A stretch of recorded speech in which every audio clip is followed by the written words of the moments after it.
À 10 jours de l'élection présidentielle au Sénégal, la plupart des votants ont déjà une idée claire sur le choix de leur candidat, même si la campagne électorale bat son plein dans le pays.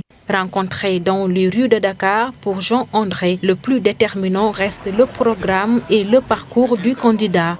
Qui parle de programme, parle de discours, bien sûr. Je le dis, j'allie discours et parcours.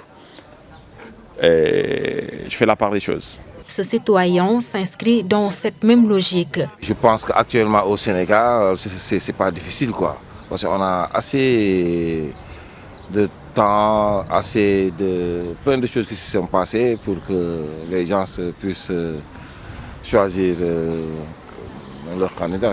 Pour l'écrivain Khadim Bamba, depuis 1960, le vote au Sénégal a toujours été rationnel. Constat tiré de son livre intitulé « Comment votent les Sénégalais ». Dans une élection, les Sénégalais choisissent ou de voter pour la continuité ou la rupture. Maintenant, la continuité est symbolisée par le président sortant. La rupture, maintenant, c'est pour l'opposition. C'est-à-dire aucune voix captée par les partis qui sont dans l'opposition ne peut aller chez le candidat du parti au pouvoir et vice-versa.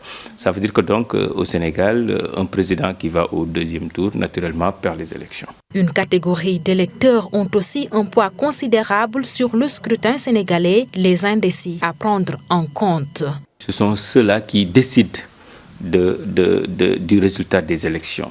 Maintenant, le problème est qu'au Sénégal, presque tous ceux qui ont fait des sondages ont trouvé presque 25 à 30% de Sénégalais qui disent qu'ils ne savent pas pour qui voter.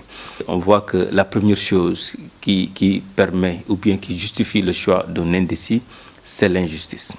Le peuple sénégalais est foncièrement contre l'injustice. La deuxième chose qui justifie le vote des indécis aussi, c'est la paix, la recherche de la paix. Donc, c'est des gens qui cherchent foncièrement à avoir de la paix. Et donc, des gens qui peuvent, dans un premier temps, dire qu'ils ne savent pas pour qui voter, mais une fois dans l'isoloir, il y a ce qu'on appelle le réflexe de l'isoloir. Au Sénégal, depuis le référendum constitutionnel de 2016, le président est élu pour un mandat de 5 ans renouvelable une fois. Le suffrage universel direct à 2 tours est appliqué à l'élection présidentielle.